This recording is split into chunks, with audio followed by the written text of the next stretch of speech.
egalasi oddiy zamon. Uning ishlatilishi uchun bizga will hamda endi shall degan chakkalar bor. Lekin asosan hozirgi kunda barcha will dan foydalanish uchun faqat shu yordamchi fe'lni o'tamiz. Demak, bu qanday ishlaydi? Biz avvalgidek egalarimiz I, you, he, she, it, we, they olmoshlari va unga tenglashtirgan otlardan keyin will yordamchi fe'li va fe'lning birinchi shaklini qo'llanamiz. Masalan, I will play tomorrow. Qisqartirilgan esa I'll. Qisqartirishlar bu og'zaki nutq uchun holatdir. Ma'nosi men ertaga. Kelingki men ertaga yozaman desam I will write tomorrow. Yoki u ertaga gapiradi desam o'g'il bo'lgan chog'da he'll speak tomorrow. Gulzoda, assalomu alaykum. Inkor Nazmishmo, nazgashta etmay. Man yoki Alijaxon ananish. I, Gulzoda, you, assalomu alaykum. Nazmishmo, he, nazgashta we, etmay. Man they Alijaxon kabilardan will yordamchi fe'lidan keyin not inkor yuqlamasi va fe'lning birinchi shakli. Ya'ni will not keyin fe'l bir qisqartirilganda esa won't Gulzoda, va assalomu fe'l alaykum. bir shakli. Nazmishmo, nazgashta etmay. Man Alijaxon ananish. I will Gulzoda, not assalomu alaykum. desa Nazmishmo, I won't play tomorrow. Men ertaga o'ynamayman deyapti. Kelingki qiz bolaga nisbatan u ertaga yozmaydi degan qanday bo'ladi? Is she won't write tomorrow. So'roqning shaklida oldingi qonuniyatlar bir xil kelgan holatda egamiz hamda fe'l birimizning oldida endi will degan yordamchi fe'lni oldiga qo'yamiz. Masalan, will I play tomorrow? Men ertaga o'ynayman. Ha, o'ynayman deb javob bersam qisqa qilib yes I will. Yo'q, o'ynamayman desam no I won't. Ya'ni no I will not deb yozmadi, lekin oxirida no I won't. Nima uchun ishlatilar ekan will degan, ya'ni future simple degan harakat etsa, kelasi zamondagi harakatni ko'rsatish uchun ishlatiladi. Demak, kelasi sodir etilgan harakatni future simple deymiz.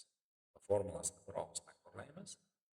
Egadan will fe'l bir harakat, egadan will not fe'l bir inkor gapda va so'roqda will egamiz va fe'l bir shaklda.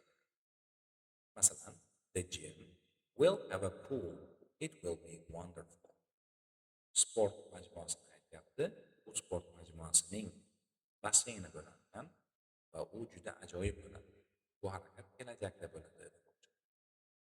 Va demakki, to'satdan qaror qabul qilinganda ham will, ya'ni future simple dan foydalanamiz.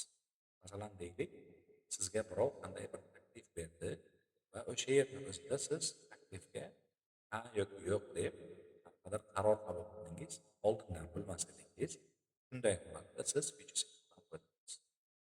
Masalan, men sizga aytsam, will you come with me to watch a film tonight? Sen men bilan kelib bugun kechqurun kino ko'rasanmi desam, ha, boraman demoqchi bo'lsangiz nima deysiz?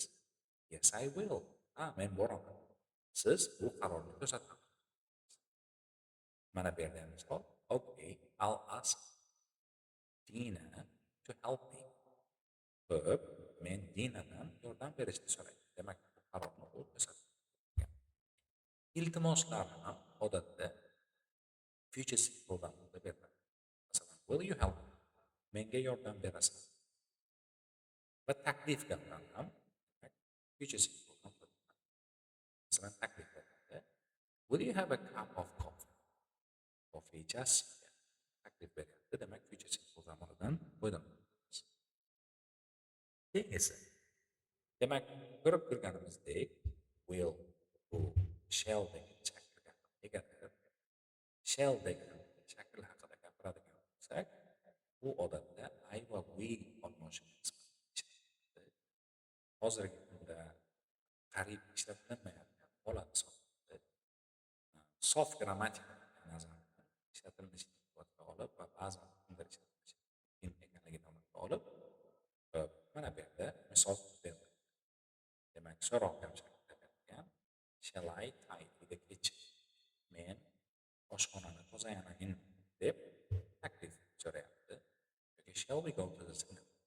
Kinoteatrga boramiz deb demak taklif beryapti. Xuddi shu narsani will bilan bersak ham bo'ladi. Will I tidy the kitchen? Will we go to the cinema? deb bersak bo'ladi. Hech qanday demakki ta'sir qilmaydi, zarari yo'q va shunday ishlatilish aslida og'zaki nuqta to'g'ri hisoblanadi. Endi kelasi zamonda future simple harakatiga juda o'xshaydigan bir formula bor. Biz uni be going to deb ataymiz. Be going to degan shaklimizni o'zbek tilida moqchi deb tarjima qilsak. Masalan, deylik, men ingliz tilini o'rganmoqchiman desak, yoki u Ispaniyada yashamoqchi desak, unday holatda be going to degan shaklda foydalanamiz.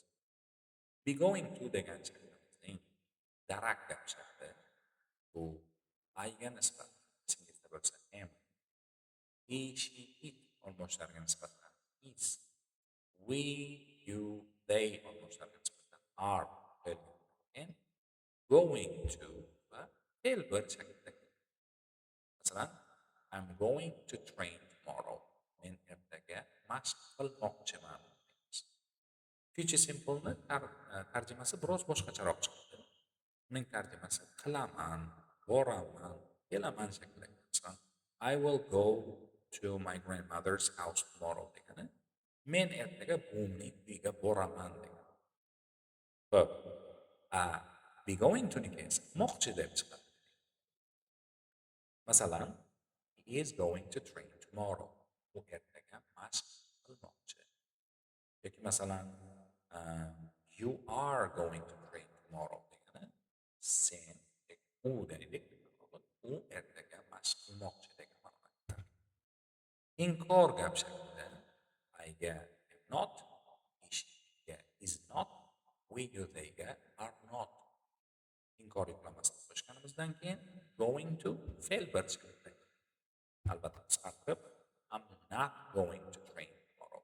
Men ertaga mashq qilmoqchi emasman. He is not going to train tomorrow. U o'g'il bolaga nisbatan mashq qilmoqchi emas. Yoki we aren't going to train tomorrow. Biz ertaga mashq qilmoqchi emasmiz degan shaklda. So'roq gap shaklida o'sha yordamchi fe'llarimiz am va is, are degan yordamchi fe'llarimizni ega hamda going to dan oldinga ishlatamiz. Masalan, am I going to train tomorrow? Men ertaga mashq qilmoqchimanmi deyapti. Ha, qilmoqchiman desam, yes I am. Yo'q, qilmoqchi emasman desam, no I'm not degan shaklda. E'tibor bering, talaffuzda ko'pchilik not deydi. Unday emas, not deymiz. Xo'p, he, she, itga nisbatan is ishlatilarkan. Masalan, is he going to speak tomorrow desam, u ertaga gapirmoqchimi deymiz. Ha, u gapirmoqchi desam, yes he is. Yo'q, u gapirmoqchi emas desam, no he is not. Yoki no he isn't. Va so'roq gapida we, you, they olmoshlariga nisbatan are yordamchi fe'ldan foydalanamiz. Masalan, are you going to train tomorrow? Ertaga sen mashq qilmoqchimisan? Ha, mashq qilmoqchiman desam, yes I am. Yo'q, men mashq qilmoqchi emasman desam, no I'm not. Olmoshni o'zgartirib aytsak, sizlar mashq qilmoqchimisiz desam, masalan, are you going to train tomorrow? Ha, biz mashq qilmoqchi desak, yes we are. Yo'q, biz qilmoqchi emasmiz. No we aren't. We are not. Nima uchun ishlatiladi? Be going to degan harakatimiz, moqchi tarjimasini beruvchi harakatimiz. Agar biz o'zimizning rejalarimiz gapirmoqchi bo'lsak, kelajakdagi rejalarimiz bo'ladi. Shunda biz be going to dan foydalanamiz. Masalan, I'm going to go swimming after school. Men maktabdan suzishga bormoqchiman. Ikkinchisi, kelajakda sodir bo'lishi aniq bo'lgan, ya'ni a, vaziyatga qarab bashorat qilib bo'ladigan harakat nisbatan, chunki bashorat ikki xil bo'ladi. Masalan, siz hech narsaga asoslanmagan bashorat qilishingiz mumkin yoki bir narsaga asoslangan bashorat qilishingiz mumkin. Demak, agar asosli bashoratlarimiz bo'lsa, unda biz be going bilan qo'yamiz. Masalan, look at the black sky. Osmondagi bulutlarga qaradingiz, qora osmonga endi bulutlar nazar qilyapti. Yomg'ir yog'adi desam, demak bu biz bulutlarga asoslanamiz. It's going to rain. Shu yerda savol paydo bo'ladi, agar asossiz bashorat bo'lsa, ya'ni hech narsaga asoslanmasdan nimadir sodir bo'ladi desak, unda albatta oldin mana bu yerda ko'rganimiz o'sha future simple, ya'ni will shaklida qo'llanamiz. Shunchaki yomg'ir yog'adi desam, hech narsaga asoslanmasdan it will rain yoki it will rain tomorrow deb qo'yaman. Va oxirgisi, demak, oldindan kutilayotgan kelajak harakatlari uchun ham future simple zamonidan foydalanamiz. Masalan, the gym is going to have a pool. Ya'ni bu sport majmuasida basseyn bo'lishi kutilayapti degan ma'noda. Ehtiyot bo'lishimiz kerak bo'lgan holat haqida aytyapti. Xo'sh, ba'zi holatlarda future simple bilan be going to o'zaro almashtirish mumkin. Mana kelajak haqida bo'ladi degan ma'noda gapirganimizda, kelajakda kutilayotgan harakatlar haqida gapirdik. Buni biz future simple da ham bersak bo'lar ekan yoki hozirgi aytganimiz be going to shaklida ham bersak bo'ladi. The gym will have a pool. Ya'ni sport majmuasining basseyni bo'ladi yoki it's going to be wonderful. U juda ajoyib bo'ladi yoki the gym is going to have a pool. Ya'ni u sport majmuasining bir basseyni bo'ladi. It will be wonderful yoki it'll be wonderful. U ajoyib bo'ladi shaklida bersak bo'ladi.